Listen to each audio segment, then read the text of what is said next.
सावन के महीने का नियम, 2 लोटे जल लेकर देवाधिदेव महादेव के सामने जाइए। यहाँ अशोक सुंदरी वाली जगह से दोनों धार एक साथ चढ़ाना प्रारंभ करिए और करते करते वो धार शंकर भगवान के शिवलिंग पर ले जाकर छोड़ दीजिए। ये सावन के महीने के अगर आपने मात्र 7 दिन भी लगातार अगर ये धार आपने चढ़ा ली है तो देवाधिदेव महादेव की कृपा से 3-4 महीने में सूचना आपको प्राप्त हो ही जाए। आपके घर के पास में जो शिवालय है भगवान शंकर का एक छोटा सा शिवलिंग है। मानो अगर दिल से तुमने मान लिया कि ये केदारनाथ है, दिल से तुमने मान लिया कि ये महाकाल है, दिल से तुमने मान लिया कि भीमा शंकर है, दिल से तुमने मान लिया कि ये मल्लिकार्जुन है, दिल से तुमने मान लिया कि विश्वनाथ है। जिस दिन तुम्हारा मन पर जाए, श्रावण के महीने में जब तुम 2 लोटा जल चढ़ाने के लिए जाओगे,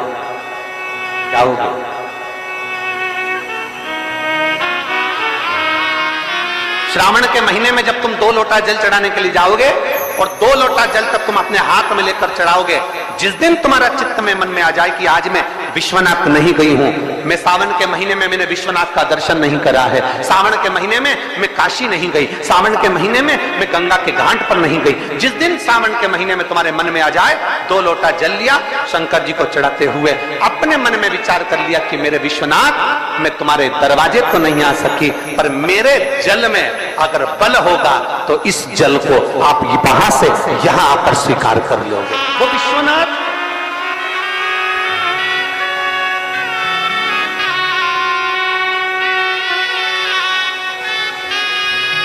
पहला दिन लगे 2 लोटा जल चालू कर दो। श्रावण के पूरे महीने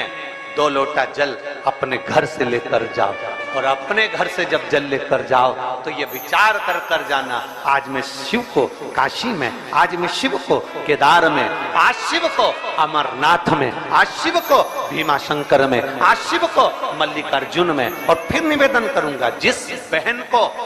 19 और 20 साल तक भी औलाद नहीं हुई हो तो कृष्णेश्वर महादेव का नाम लेकर 2 लोटा जल तुम्बकेश्वर महादेव का नाम लेकर चढ़ा कर देखना, सावन के बाद में बाबा संतान जरूर देगा, झोली जरूर भरेगा।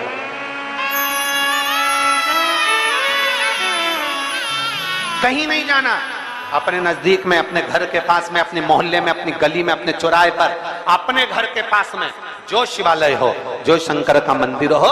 वहां जाओ, 2 लोटा जल समर्पित करो। और फिर निवेदन करूंगा, जल से ज्यादा जरूरी है मेरे भोलेनाथ जी के मंदिर की सफाई करना। अब कीचड़ चालू हो जाएगा, पानी चालू हो जाएगा, सावन का महीना चालू हो जाएगा, अपने साथ एक कपड़ा लेकर जाओ, बाबा के मंदिर को पूरा साफ कर कर, बाबा के शिवलिंग का स्नान कर कर, बेलपत्र निर्माल्य जितना पड़ा है उसको उठाकर कहीं विसर्जन के लिए, किसी नदी तालाब बावड़ी में नहीं, किसी कुएं में नहीं, निर्माल्य तालाब में, नदियों में, बावड़ी में डालने के बाद वो निर्माल्य सड़ता रहता है, नदी नाले का पानी सूखता रहता है, उसमें कीचड़ इकट्ठा हो जाता है। उस निर्माल्य को इकट्ठा करो, गाड़ी में भरो, किसी एक खड्डा खोदकर वहां दबाकर उसकी खाद तैयार करो और बाद में बेलपत्री के वृक्ष के नीचे उसको डालते रहो। पर ध्यान रखना कि निर्माल्य हमें नदी तालाब बावड़ी कुएं में नहीं डालना, महादेव से कहना नहीं आता।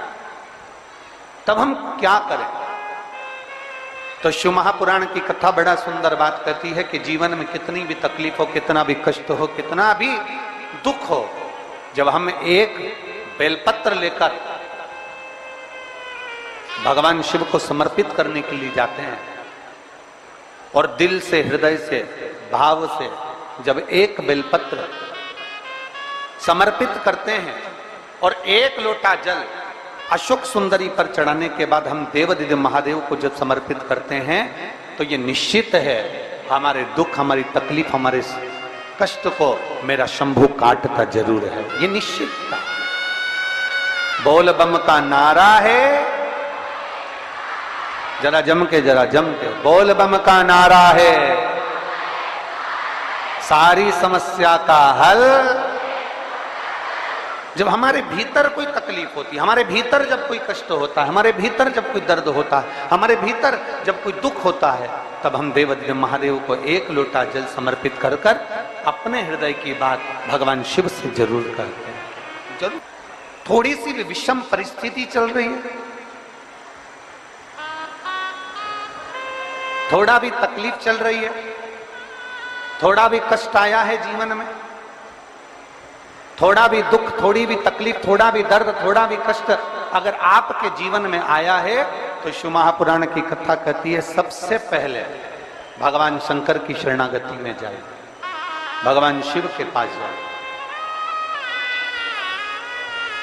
सबसे पहले भगवान शिव के पास पहुंचे और भगवान शंकर के पास जाकर अपने हृदय से, अपने दिल से, अपने मन से, अपने भाव से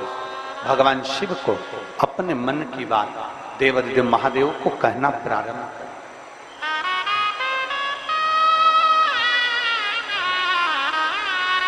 अपने भीतर जो संशय है, अपने भीतर जो संशय उत्पन्न हुआ है, अपने भीतर जो हम संशय में आए हैं,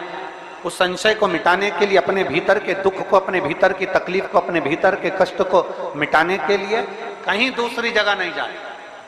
शिव महापुराण की कथा कहती है अगर जीवन में दुख भी आया है, तकलीफ भी आई है, कष्ट भी आया है, पड़ोसी के यहाँ, रिश्तेदारों को, नातेदारों को, कुटुंब को, कबीले को जाकर कहोगे, वो दुख मिटने वाला नहीं, वो संशय समाप्त होने वाला नहीं, वो तकलीफ समाप्त होने वाली नहीं, वो दुख समाप्त होने वाला नहीं है। अगर जीवन में संशय आया है, जीवन में अगर तकलीफ आई है, जीवन में अगर कष्ट आया है,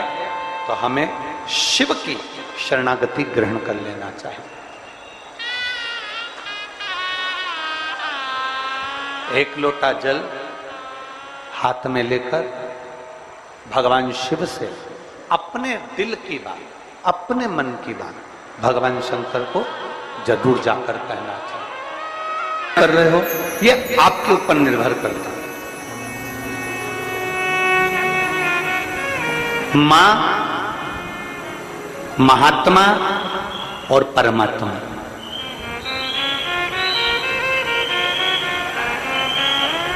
एक मां, दूसरे नंबर पर महात्मा और तीसरे नंबर पर जम के बोलो जरा, अच्छे जम के बोलो, परमात्मा। ये तीन आपको देखते तक नहीं, फिर भी अपना पूरा प्रेम, अपनी पूरी वात्सल्यता, अपनी पूरी करुणा, अपनी पूरी उदारता ये आपके ऊपर उंडेल देते हैं। कौन कौन? जम के बोलो जरा। पहले नंबर पर आवाज नहीं आई, जम के जरा। मां, दूसरे नंबर पर महात्मा और तीसरे नंबर पर This is a story of a young man from महात्मा और तीसरे नंबर पर उसको देखती नहीं, मां ने उसको देखा नहीं। जब बच्चा गर्भ में आया, जब बच्चा गर्भ में पहुंचा तो मां ने उसको देखा नहीं, मां उसको देखी नहीं। बच्चा जब गर्भ में आता है तो मां ने उसको देखा नहीं होता है। बच्चा जब गर्भ में आता है तो मां उसको निहारी नहीं होती है, पर मां अपनी पूरी करुणा, अपनी पूरी उदारता, अपनी पूरी वात्सल्यता, अपना पूरा प्रेम मां उस बच्चे को दे देती है। पूरी करुणा दे दी मां ने, पूरी ये हैं शंकर के भक्त, ओघड़दानी के भक्त, शंभू के भक्त, त्रिकालदर्शी कैलाशी